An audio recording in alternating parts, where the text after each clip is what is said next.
Hello 12th class political science students, welcome back to our channel. Today we are going to do last part of the chapter policy of plan development. Okay, politics of plan development, and as you know that we have completed lot of the parts of the chapter, and in last video what we have discussed, basically we discussed about the plans of India, that in which manner we were going to develop our country. Got it? So, firstly, what we have understood?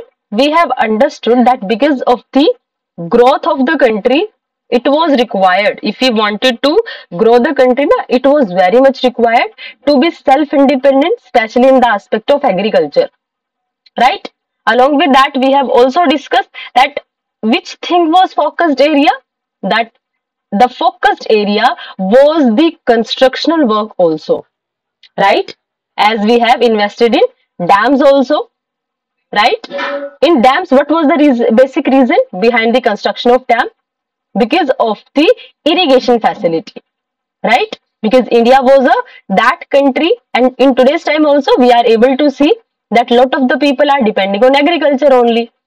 So that's why if we were depending on agriculture only, so it was very much required to provide irrigation facility to all of the people. And that's why we have invested a lot of money in the first 5-year plan, especially on the agricultural aspect for the construction of dam. Along with that, we have also improved the irrigation facilities in our country. Right? And we have seen that in the first 5-year plans, people were enthusiastically participating because people were motivated. And as I told you that initially, I think whatever we are representing, people are, you can say, more interested in that in initial phase, right? As I give you example कि आप लोग class में भी जाते हो तो you are able to see new class में new interest के साथ आप कुछ दिन के लिए स्टडीज करते हो. Okay, along with that, what we have discussed, plan holiday we have discussed. याद आ रहा है प्लान हॉलीडे? Why? In 1966 हमें 4th 5-year प्लान स्टार्ट करना था. But I told you the reason कि जब हमारे वॉर हो जाते we had to fight 2 wars, one with China and second with Pakistan. और उसकी वजह से प्रॉब्लम क्या हुई? That there were a huge destruction in the economy, and just because of that we were not able to start new 5-year plan. That was going to be 4th plan, but we were not able to do so. So that's why we declared a plan holiday in the year 1966 and 1967. Okay, all these things basically we have discussed. We have also discussed Bombay plan, जिसमें basically हमारी country के बड़े बड़े industrialist honour कहीं ना कहीं include हुए थे, right? And it was before independence, it was in 1944. Okay, so today what we are going to discuss, we will discuss second 5-year plan, or you can say rapid industrialization, that we will discuss today. अब देखो rapid industrialisation, अब जो second 5-year plan हम लोग लेके आए, इसमें basically हमने किस पे फोकस किया? The second 5-year plan stressed on heavy industries. कि अब देखो जब फर्स्ट 5-year प्लान हम लोगों ने इंट्रोड्यूस करा तो बेसिकली हमने कहां फोकस किया? We focused on the base of our country, that was agriculture, right? अब जब कहीं ना कहीं एग्रीकल्चर में हम लोगों ने थोड़ा प्रॉफिट गेन कर लिया, एग्रीकल्चर में हमारी पोजीशन थोड़ी ठीक हुई, तो अब हमने क्या काम करना शुरू किया? इन द इंडस्ट्रीज, कि अब हम इंडस्ट्रीज पे फोकस करेंगे, और वो भी कौन सी? Heavy industry, right? It was drafted by the team of economist and planners under the leadership of P C Mahalanobis. अब इस नेम को आपको याद रखना है क्योंकि इसको महालनोबिस प्लान के नाम से भी जानते हैं, राइट? क्यों? क्योंकि ये लीडरशिप प्रोवाइड कराई थी पीसी महालनोबिस ने, और उनकी लीडरशिप में एक इकोनॉमिस्ट की टीम ने वर्क किया, right? If the first plan had preached patience, the second wanted to bring about quick structural transformation by making changes simultaneously. अब देखो फर्स्ट में हमने क्या किया? हमने स्टडी किया ना, हमने कुछ बेसिक चीजों के ऊपर फोकस किया, है ना? Agriculture, irrigation. तो आपको यही बता रहे कि अगर जब हमारा फर्स्ट 5-year प्लान था ना, बेसिकली हमने उसमें क्या शो किया? हमारा पेशेंस शो किया, है ना? लेकिन सेकंड में फिर हमने क्या किया? सेकंड वाले क्या चाहते थे? सेकंड वाले जो basically under the leadership of P C Mahalanobis कि हमें क्विक डिसीजंस लेने हैं, और क्विकली क्या करना है, स्ट्रक्चरल ट्रांसफॉर्मेशन करनी है। यानी हमारी जो स्ट्रक्चर ट्रांसफॉर्मेशन कैसे, कि आज जो हमारी कंट्री दिख रही है ना कहीं हमें कुछ टाइम के बाद उसकी पूरी की पूरी ट्रांसफॉर्मेशन कर देनी है। और वो कैसे होगा, by making changes simultaneously in all possible direction. और देखो ट्रांसफॉर्मेशन कैसे होगी, ट्रांसफॉर्मेशन मतलब आपने उसका ना पूरी की पूरी फॉर्म ही चेंज कर देनी है। And how we can do it, if we are working in all of the directions, and that was required, है ना, in the second 5-year plan. Okay, so before this plan was finalized, the Congress party at its session held at Evadi near the then Madras city passed an important resolution.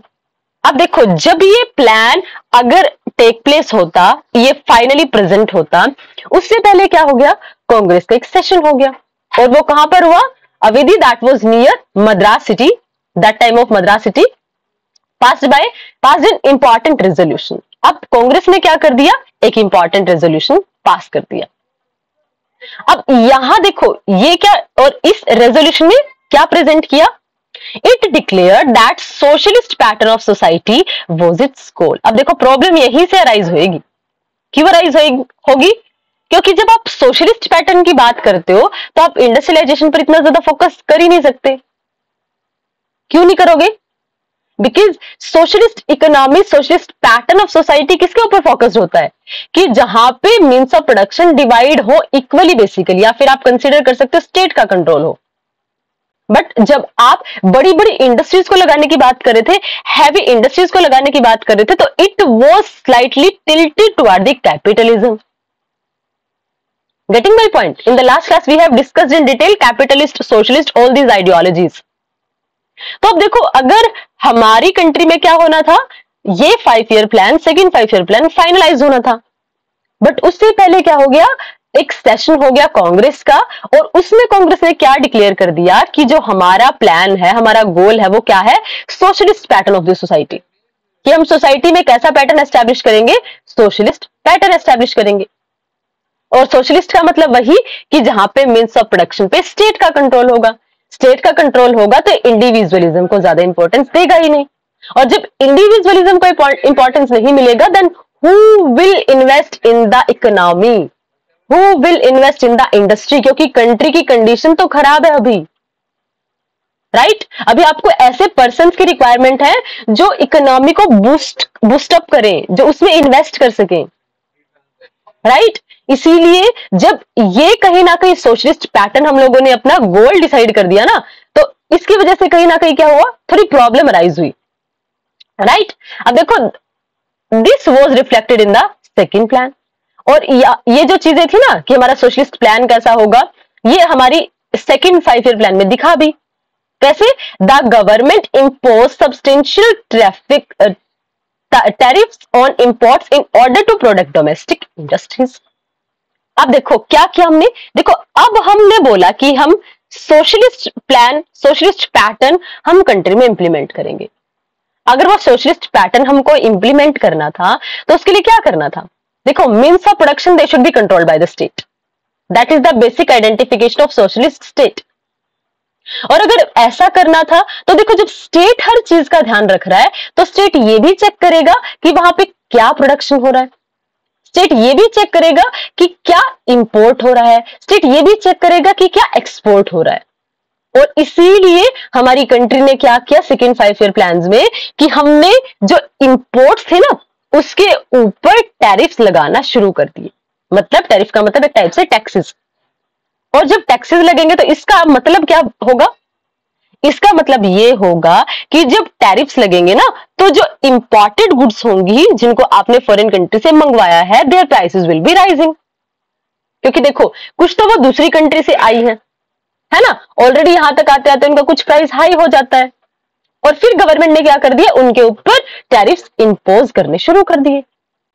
जब tariff impose increase होगा तो इसका impact क्या पड़ेगा, basically इसका impact ये पड़ेगा that their prices will be higher, और जब प्राइसेस हायर होंगे तो लोग क्या सोचेंगे, because economically we have already studied की प्रॉब्लम चल रही थी कंट्री में, और जब इकोनॉमी प्रॉब्लम चल रही थी इकोनॉमिकली तो लोग अब महंगी चीजों को परचेज नहीं करेंगे। गेटिंग माय पॉइंट, जब महंगी चीजों को परचेज नहीं करेंगे तो what the option they are having with them, that they will have to purchase only domestic products. समझ आया? यानी अब देखो कहीं ना कहीं स्टेट ने इंटरफेयर किया और चीजों पे कंट्रोल एस्टैब्लिश करना शुरू कर दिया। कैसे? इन विच मैनर कि हमारी इंडस्ट्री में बना हुआ डोमेस्टिक इंग्रेडिएंट्स, डोमेस्टिक कमोडिटीज ही परचेज करें। Got my point? और यही जो कांग्रेस ने अपना ऑब्जेक्टिव दिखाया था ना, एक रेजोल्यूशन प्रेजेंट किया था कि हम सोशलिस्ट पैटर्न को फॉलो करेंगे, वो कहीं ना कहीं में फॉलो होता दिखाई भी दिया with the improvement of domestic industries in the country, right? Such protected environment help both public and private sector industries to grow। और इसकी वजह से क्या हुआ, ये जो ऐसे इश्यूज हम लोगों ने क्रिएट किए, तो ऐसे सिस्टम इंप्लीमेंट किए, तो such protected environment help both public and private sector industries to grow.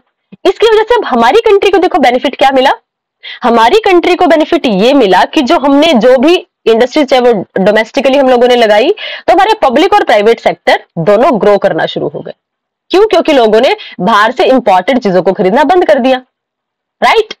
As savings and investment were growing in the past, a bulk of these industries like electricity, railway, steel, machinery and communication could be developed in the public sector।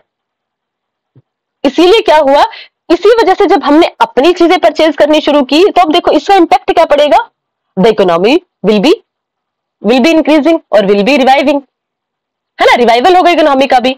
जब economy में अगर मान लिया cycle चलता है money के transaction का, तो अब देखो क्या है, लोगों के पास पैसा आएगा, लोग उसको इन्वेस्ट करेंगे तो कुछ गेट भी करेंगे, मतलब उनकी सेविंग्स होंगी तो उसके ऊपर इंटरेस्ट गेन करेंगे तो मतलब क्या होगा, इकोनॉमी का साइकिल चलेगा। और जब ऐसा होगा तो इसका इंपैक्ट क्या पड़ेगा, जब ऐसा होगा तो इसका इंपैक्ट ये पड़ेगा कि उन जो हमारी सेविंग्स थी ना, एक तो वो इंक्रीज हुई, और जब लोगों की सेविंग्स इंक्रीज होती है तो अब इन्वेस्टमेंट जब इंक्रीज हुआ, जब ये साइकिल चलता है ना, सेविंग प्लस इन्वेस्टमेंट, उसके बाद आपके पास सरप्लस प्रोडक्शन आएगा, फिर से इन्वेस्टमेंट, फिर से प्रोडक्शन, फिर से प्रॉफिट, ये जब साइकिल चलता है ना, इससे कंट्री की जीडीपी ग्रो करती है, because we are adding some value. तो इसकी वजह से देखो बेनिफिट क्या मिला हमारी कंट्री को, कि हमारी कंट्री डेवलप होना शुरू हो गई, राइट? क्यों? क्योंकि हमारी कंट्री की सेविंग्स इंक्रीज हो रही थी, and reason for the increase of saving what was that, क्योंकि हमने डोमेस्टिक इंडस्ट्रीज को कहीं ना कहीं प्रमोट करना शुरू कर दिया था। Hope it's crystal clear to all of you, right? अब देखो, indeed such a push for industrialization marked a turning point in India's development। इसीलिए जब हमने पुश किया ना इंडस्ट्रियलाइजेशन को कि हम इंडस्ट्रीज पे फोकस करेंगे, उसने क्या कर दिया, इंडिया के डेवलपमेंट में एक टर्निंग पॉइंट मार्क कर दिया। Got it? अब देखो, जिस पर्सन का नेम आपने पढ़ा था महालनोबिस, और इसीलिए सेकंड 5 ईयर प्लान को महालनोबिस प्लान के नेम से भी जाना जाता है। अब ये कौन थे? PC Mahalanobis, 1893 to 1972, scientist and statistician, जिनको स्टैटिस्टिक्स की बड़ी अच्छी नॉलेज होती है, ऐसे पर्सन थे। ऑफ इंटरनेशनल रेप्यूट, मतलब जिनकी इंटरनेशनली भी रेपुटेशन थी। Founder of Indian statistical institute, मतलब जो ISI है इंडिया का, ISI बगदाद वाला नहीं है, इराक बगदादी वाला, नो, ISI मतलब Indian statistical institute. Architect of the second plan, जो हमारी कंट्री के सेकंड 5 ईयर प्लान के आर्किटेक्ट थे, मतलब उसके कंप्लीट डिजाइनर थे। सपोर्टर ऑफ रैपिड इंडस्ट्रियलाइजेशन, जो चाहते थे कि अगर कंट्री को ग्रो करना है तो इंडस्ट्रियलाइजेशन को स्पीड गेन करनी पड़ेगी। उसके अलावा an active role of the public sector, और पब्लिक सेक्टर के रोल को एक्टिवली एक्सेप्ट करने वाले person, he was the PC Mahalanobis. Got it? So today we are going to end this chapter basically. अब देखो, यहां तक आप लोगों को समझ आया कि इंडस्ट्रियल ग्रोथ ने कैसे हमारी कंट्री में टर्निंग पॉइंट ऐड कर दिया, राइट? अब देखो, it however had its problem as well.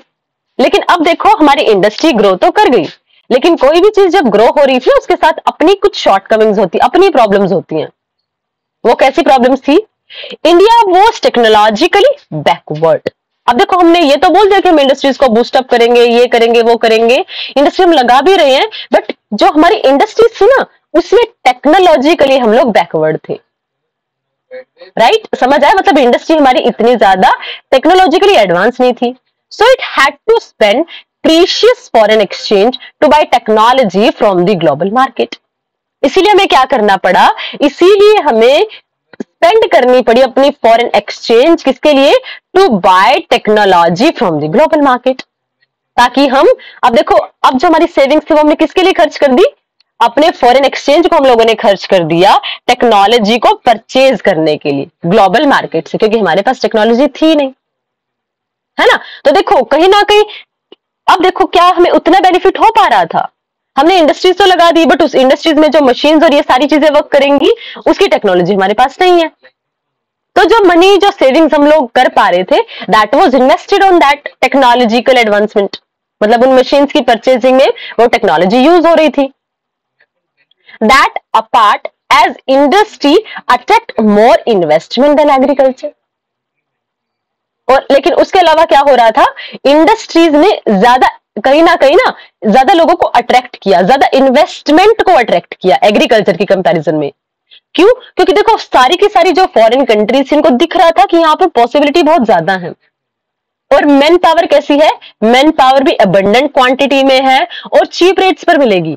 इसीलिए जब हम एग्रीकल्चर पर इन्वेस्ट कर रहे थे ना, तो उसकी वजह जब हमने अपना शिफ्ट किया एग्रीकल्चर टू इंडस्ट्रियलाइजेशन, तो क्या होना शुरू हो गया? बहुत सारे इन्वेस्टर्स हमारी कंट्री की तरफ अट्रैक्ट हो गए। Got it? So the possibility of food shortage loomed large. अब देखो जो पॉसिबिलिटी थी फूड शॉर्टेज की, वो क्या होना शुरू होगी? वो कहीं ना कहीं इंक्रीज होगी, है ना? देखो क्या समझ आया अभी तक आप लोगों को, कि आपने अभी तक क्या गेन किया, कि जो हमारी कंट्री में हमने कहीं ना कहीं इंडस्ट्री पर फोकस करना शुरू किया ना, तो अब देखो इसका बेनिफिट क्या मिला, कि फॉरेनर इन्वेस्टर्स तो अट्रैक्ट होना शुरू हो गए कंट्री में। लेकिन अब देखो इसका इंपैक्ट क्या हुआ, कि जो फूड शॉर्टेज था ना हमारी कंट्री में, वो अभी अभी कहीं ना कहीं ऐसे ही छाया हुआ था कि फूड शॉर्टेज है ना? The Indian planners found balancing industry and agriculture really difficult. क्योंकि देखो हम अगर इंडस्ट्रियल ग्रोथ तो करें, बट अगर आपके लोगों के पास खाने के लिए कुछ ना हो, तो क्या उस इंडस्ट्रियलाइजेशन का बेनिफिट है? मतलब जो मनी आप लोग अपनी इंडस्ट्री से सेव करोगे, वो आप ग्रेन्स में कहीं ना कहीं यूटिलाइज कर दोगे। और दूसरा, जो सबसे एसेंशियल कमोडिटी है ग्रेन, आपको अगर वही दूसरी कंट्री से मंगवाना पड़े, then there is no use of your money. Got it? तो इसीलिए हमारी कंट्री के प्लानर्स को क्या लगा कि it's a very difficult task. क्यों डिफिकल्ट टास्क है? To make a balance between industry and agriculture, right? इसीलिए the third five plan was not significantly different from the second. इसीलिए हम लोगों ने क्या किया, कि जो सेकंड 5 ईयर प्लान है, उसी को कहीं ना कहीं हेंस एंड लार्ज उसी से कनेक्टेड था हमारा थर्ड 5 ईयर प्लान भी। And critics pointed out that the plan strategies from the time around displayed an unmistakable urban bias. लेकिन देखो हमने इंडस्ट्रीज को ग्रो करने की कोशिश की। अब देखो इंडस्ट्री जब ग्रो होंगी, तो बेसिकली इंडस्ट्री आप किस एरिया में लगाओगे? आप सपोज आप हो एक इंडस्ट्रिस्ट ओनर, आपको अपनी इंडस्ट्री लगानी है, तो क्या आप ऐसे एरिया में इंडस्ट्री लगाओगे जहां ट्रांसपोर्टेशन फैसिलिटी ना हो, आपकी मशीन को चलाने के लिए इलेक्ट्रिसिटी अवेलेबल ना हो, आपकी अगर फाइनल प्रोडक्ट्स आपने बना लिए तो उनको मार्केट में ले जाने के लिए आपके पास अच्छे रोड का डेवलपमेंट ना हुआ हो, will you try to establish your industry there? No, because we always try to establish our industry where we are getting those basic facilities, right? इसीलिए अब जब इंडस्ट्रियलाइजेशन पर हमने फोकस किया, तो इंडस्ट्रियलाइजेशन बेसिकली होगा कहां? In the urban areas of the country. इसीलिए जो क्रिटिसिज्म करने वाले लोग थे, बेसिकली उन्होंने क्या बोला कि ये जो प्लान्स हम लोगों ने इंट्रोड्यूस करवाए हैं, ये क्या है? मिस्टेक्स हैं, इनमें कुछ ना कुछ कहीं ना कहीं अनमिस्टेकेबल है, बट ये क्या है? ये है अर्बन बायस। मतलब ऐसे हैं जिन्होंने अर्बन एरिया की तरफ ज्यादा फोकस किया, रूरल एरिया को कहीं ना कहीं छोड़ दिया, राइट? और दूसरी क्या सोचते हैं? Other thought that industry was wrongly given priority over agriculture. और कुछ लोगों के दिमाग में क्या जाता है कि हमारी कंट्री में क्या किया गया, इंडस्ट्री को ज्यादा इंपॉर्टेंस दे दिया गया एग्रीकल्चर के ऊपर। इंडस्ट्री को हमने प्रायोरिटी देनी शुरू कर दी बहुत ज्यादा, है ना। So there were also those who wanted focus on agriculture related industry rather than heavy ones. इसीलिए बहुत सारे लोग ऐसे थे हमारी कंट्री में जो चाहते थे कि अगर आप इंडस्ट्री भी ग्रो करना चाह रहे हो ना, तो इंडस्ट्री भी आपकी कैसी होनी चाहिए, they should be agriculture related industry. मतलब कैसी, कि जिन इंडस्ट्रीज का रॉ मटेरियल आपको एग्रीकल्चर से मिलता है। अब देखो इसका बेनिफिट क्या होगा, इसका बेनिफिट ये होगा कि हमें रॉ मटेरियल किसी और कंट्री से इंपोर्ट नहीं करना है, क्योंकि हमारे जो एग्रीकल्चर प्रोडक्ट्स होंगे उसको हम as a raw material use कर देंगे। दूसरा बेनिफिट क्या होगा, दूसरा बेनिफिट ये होगा कि इंडस्ट्री में बहुत सारे लोग इन्वॉल्व है ना, इंडस्ट्री में भी बहुत सारे लोग इन्वॉल्व हो जाएंगे, तो क्या हो जाएगा कि डिस्ट्रीब्यूशन हो जाएगा एम्प्लॉयमेंट का, राइट। डिस्ट्रीब्यूशन कैसे, कि एक सेक्टर पे ओवर बर्डन नहीं आएगा, ना तो एग्रीकल्चर पे आएगा और ना ही इंडस्ट्रीज पे आएगा, राइट। इसीलिए कुछ लोग ऐसे थे जिन्होंने क्या फोकस किया, जिन्होंने फोकस किया कि हमारे यहाँ एग्रीकल्चर बेस्ड इंडस्ट्री होनी चाहिए in comparison of heavy ones, right. और इसका बेनिफिट ये होगा कि एग्रीकल्चर जो हमें एग्रीकल्चर प्रोडक्ट्स ग्रेन्स जो हमें इंपोर्ट करने पड़ रहे हैं, हम उसमें इंडिपेंडेंट भी हो जाएंगे। So basically from each and every point of view we were getting benefits from it. Okay, इसीलिए कुछ इंडस्ट्रियलिस्ट ने सोचा कि ऐसा क्यों ना ऐसे प्लान्स बनाए जाएं कि जिसकी वजह से हम क्या करें, इंडस्ट्री और एग्रीकल्चर को दोनों को कंबाइन कर लें। Okay, so this was the whole chapter. I hope this is completely clear to all of you. Rapid industrialization, but it was having its own shortcoming, right? So we tried to find out the solution for that also, and we had tried to make a balance also. So hope whole of the chapter, basically all of the major ideologies, socialism, capitalism, right? ये क्या होता है, कैसे हम लोगों ने plan शुरू किया, कैसे फर्स्ट 5 ईयर प्लान में हम लोगों ने इंफ्रास्ट्रक्चरल डेवलपमेंट पे फोकस किया, कैसे सेकंड 5 ईयर प्लान में हमने इंडस्ट्रीज को ज्यादा प्रायोरिटी देनी शुरू कर दी. So hope all of these things are completely clear to all of you. And now the chapter is also over. In next part we will do the NCERT solution for the same chapter. Hope everything is clear to all of you. But even then, if you are having any kind of doubt and query, you can ask your doubts in comment section. In next part we will do the NCERT solution. Till then, keep learning, keep revising also, keep studying and stay connected. Thank you. Thanks a lot.